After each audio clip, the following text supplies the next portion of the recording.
Alors c'est vrai qu'on est toujours un petit peu sur du sable, hein, c'est pas si évident, hein, mais... Et la trajectoire, la balle vole peu. Voilà, en plus ça me permet effectivement, si j'utilise un fer 7 ici, ça me permet de faire un petit swing. Et tu ne donnes pas de force en descendant, on te laisse le club redescendre tout seul. Mon putter, la première solution quand vous êtes sur le terrain, est-ce que je peux prendre mon putter? Si vous dites oui, bah vous prenez votre putter. Alors évidemment, n'exagérez pas, si l'herbe est un petit peu mousse devant, c'est l'herbe mousse là. Oui. Méfiez-vous, hein. Là la balle, elle risque de sauter comme ça. Si vous ne pouvez pas prendre votre putter, il faut choisir un fer. Alors comment faire? Donc il faut que la balle tombe sur le green, le plus près possible de vous, donc toujours vers le début du green. Puis après vous essayez d'évaluer la quantité de roulement. Donc là il y en a moins à donner que celui d'avant. Et en plus c'est fait exprès, oui, j'ai fait un peu en descente. Donc comme c'est en descente, avec un 7, la balle risque de filer un petit peu trop.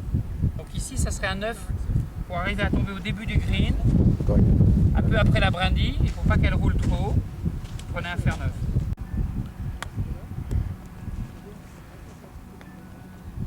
9. Vous voyez la proportion, il faut bien résister sur sa jambe avant, je rappellerai, oui.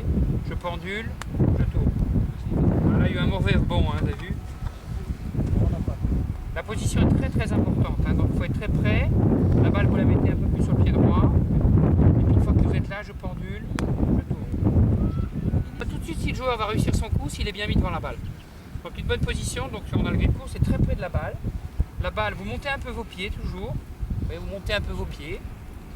Et puis une fois que vous êtes dans cette position, vous voyez, avec les pieds un peu ouverts, vous résistez bien, je pendule, je tourne. Je pendule, je tourne. Vous voyez, la balle ne réagit pas bien sur le green ici. Vous avez vu comment elle saute ici. En tout cas, là, la trajectoire, c'est pas un fer 7, c'est pas un sandwich, c'est plutôt un fer 9 entre les deux. Et voir, dernière situation, au bout du green. Donc vous voyez, il faut bien, oui, il y a peu de roulement à donner.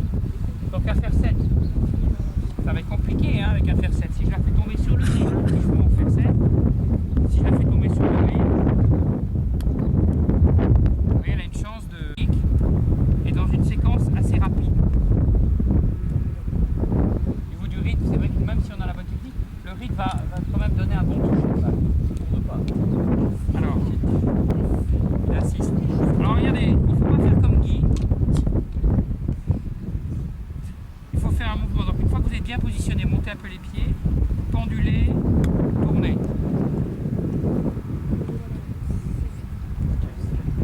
Je commence, je pendule, Un chip au sein. je tourne. Oui, un chip au sein, mais il faut être bien mis hein, devant la balle. Pendule, je tourne. Le club est un peu sur l'arête ici. Vous voyez ce que je veux dire hein, sur l'arête? Ça veut dire oui. Le club est un peu là. Comme ça, en fait, de telle façon que l'idée, c'est de prendre la balle et essayer de la coincer un petit peu. Surtout pas avec le sein, hein. ça, uniquement. Oui, avec le sein, on le met le club un peu plus sur l'arête. Donc je mets en position. Je mets un peu de... Vous voyez la proportion de la balle, c'est bien, vous voyez. Tac, je monte un peu les pieds, le club, les mains un peu en avant, je pendule, je tourne. Avant de réussir ce coup, évidemment, il faut choisir le bon club. Les caractéristiques, c'est ma hauteur de balle. Vous voyez ? La bonne technique d'une sortie de bunker, entre autres, c'est de donner de la hauteur à la balle. Évidemment, si vous donnez de la hauteur à la balle, vous allez pouvoir contrôler votre dosage. Parce que la balle ne va pas trop rouler sur le green en fait.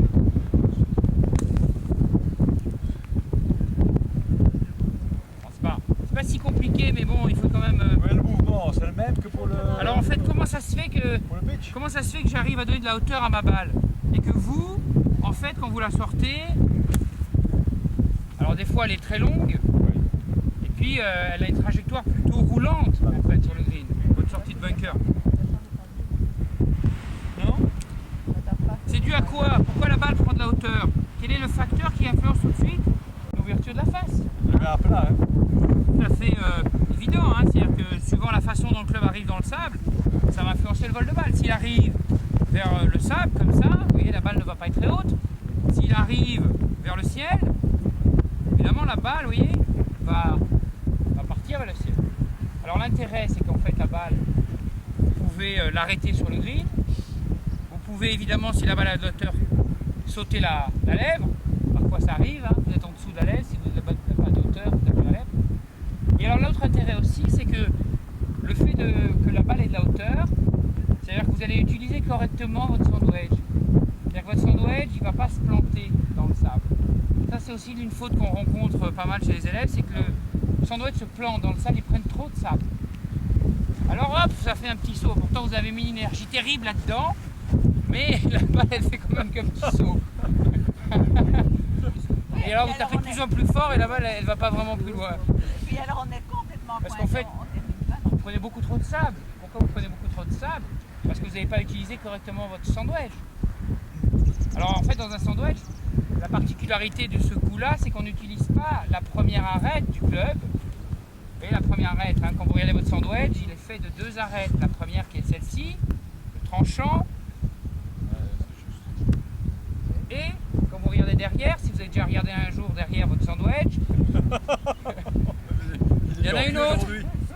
Il y en a une autre derrière, vous voyez. Bah tous, mais surtout celle du sandwich. Elle est faite sur un bon sandwich. Quand vous prenez votre sandwich face à vous, comme ça, la tête du sandwich vers vous, pas le manche. Hein? Alors, normalement, quand vous prenez votre sandwich comme ça, la partie arrière du sandwich, si c'est un bon sandwich, pas un sandwich, la partie arrière est plus haute que la partie avant. Ah, celle-ci, Et ici, dans mon sandwich, la partie arrière est plus haute que ma partie avant. Ça, c'est très important dans un sandwich, parce que c'est grâce à ça, à ce petit coude-là. Vous voyez, la partie arrière est plus haute que ma partie avant. Ça baisse le centre de gravité. Et il faut un peu plus même résister, avoir les jambes assez souples, assez basses, fléchir. C'est très, très important d'avoir le centre de gravité bas dans le bunker. Là, il faut être dans le sable, vous voyez. Hop, alors vous enfoncez un petit peu les pieds. Ça sert à quoi d'enfoncer les pieds? Parce que là, l'élément important, votre allié ici, votre allié c'est le sable. Hein. Il faut se servir du sable. Une sortie de bunker est toujours meilleure si on prend, bon, il ne faut pas prendre trop de sable, mais plutôt avec du sable, que sans sable, la balle traverse le green. Donc là, on s'enfonce un peu, on enfonce les semelles dans le sable, et l'idée c'est d'avoir une position stable, centre de gravité assez bas, pied écarté, centre de gravité stable, pour bien fixer les jambes. Après, donc vous avez ton posé de position, vous avez la face vers le ciel. Alors la balle est plutôt un peu en avant. Pourquoi elle est un peu en avant la balle? La logique. Pour la faire monter. Ouais, pour la faire monter. Et surtout pour garder la face ouverte. Parce que si vous la mettez à droite la balle, au moment où vous allez descendre, vous allez avoir la face qui va être mal orientée, oui. D'accord? En fait, c'est comme pour tous les autres coups. Ce qui est important, c'est la façon d'aborder le coup. Parce que là, ça veut dire que vous avez la perception de la sortie de bunker. Si vous savez vous placer dans une sortie de bunker, c'est les 3/4 de la réussite. Donc, j'arrive, d'abord je mets la face vers le ciel, vous voyez, j'essaie de l'ouvrir pour faire glisser le club sous la balle. Puis après je m'installe, j'écarte, je prends place dans le sable, j'écarte, je mets le centre de gravité très bas, et la balle un peu en avant. Voilà, là je suis prêt dans le bunker, oui. Et puis de là, bah, après je fais un swing. Je fais un swing comme si vous avez tapé un coup de fer 7. Je fais un swing, je prends de la force, et je fais glisser le club. Un vrai swing. Surtout pas bras, bras, bras, bras. Surtout pas, il n'y a pas de force là-dedans. La balle, elle va juste faire un petit saut de puce. Une fois que vous êtes prêt, bien avoir le centre de gravité assez bas. Et puis je prends de la force en tournant mes épaules. Et puis après, je reprends de la force en tournant mes jambes. Ou mon bassin, c'est comme un coup de pied. Comme ça, oui, je prends de la force en tournant mes épaules. Alors les poignets sont armés, hein. Ça c'est comme un coup de pied, hein. On n'est pas raide comme ça. Là. Puis après, je reprends de la force avec mes jambes. Et là, je fais glisser le club dans le sable. Donc la face vers le ciel, le centre de gravité très très bas. Et puis je prends de la force et je relance. Refait. Oui, c'est bien.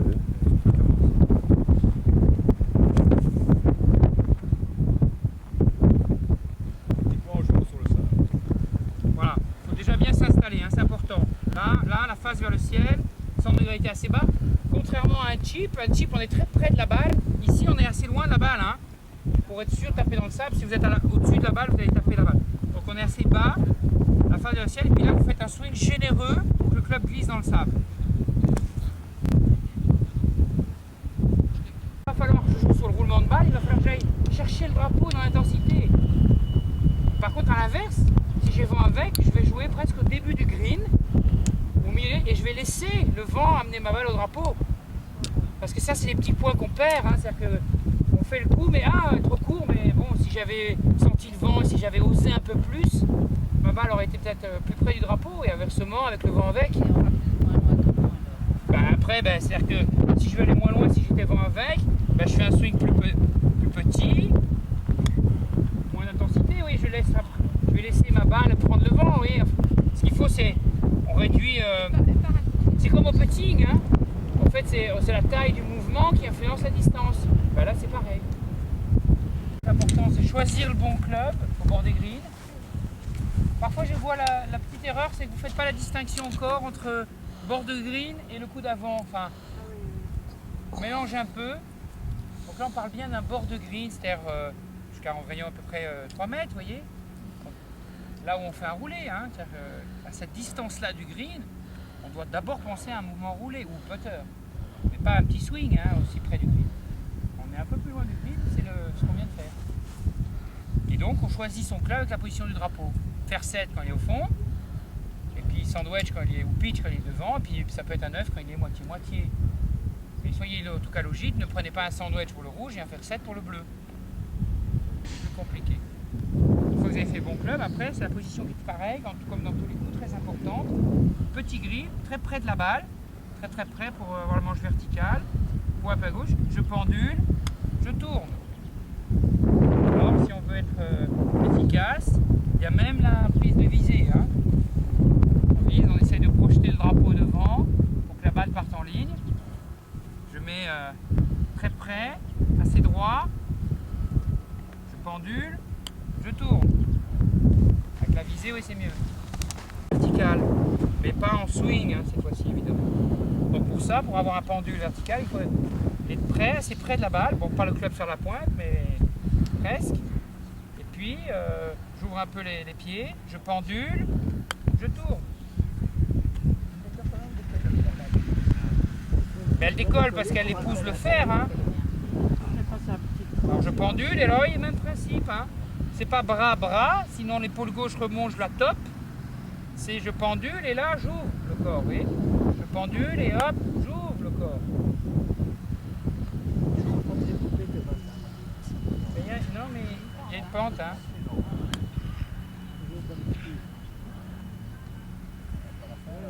Vous voyez, il y a un break à la fin. Il faut jouer assez à gauche. Je pendule, je tourne. Vous, en direction du chip, par exemple le chariot, chose vraiment pour me permettre de bien s'aligner. Vous allez faire 3 distances différentes. Donc un chip, alors position chip, hein, donc c'est un petit coup roulé, les pieds un peu en avant, les mains un peu en avant, le club sur l'arête en pendule. Voilà, petit chip. Ensuite, le coup d'après, vous montez un peu les mains, vous écartez un peu plus, moitié de swing, ça c'est ce qu'on a fait tout à l'heure. Pitch. D'accord.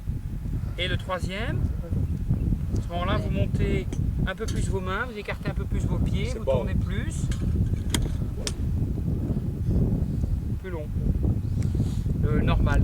Les petits grilles, pieds serrés, on monte comme ça. Le deuxième, on monte un petit peu, on écarte un peu, moitié. Et le troisième, on plein grip, on écarte plus et on fait un plein swing. Enfin, c'est les 3 coups qu'on a vus, mais avec le même club. Un chip, un coup pitché, un swing. Et c'est au sandwich. Alors, le plein coup, il dépasse à peine les chariots. Hein. Pour toi. Oui, non, mais moi je peux aller plus loin, mais pour vous, le 3e coup, je ne sais pas s'il passe les chariots, c'est pas grave. Ce qu'il faut, c'est qu'il y ait une échelle dans les 3 coups et surtout un système différent. Chip, coup pitché, ça c'est l'exercice du saut. Bon. Puis après, plus swing, vous écartez un peu plus. Et voilà. Comme ça, il y a les 3 coups, alors le chip il tombe là juste à la fin des cailloux. Alors c'est bien.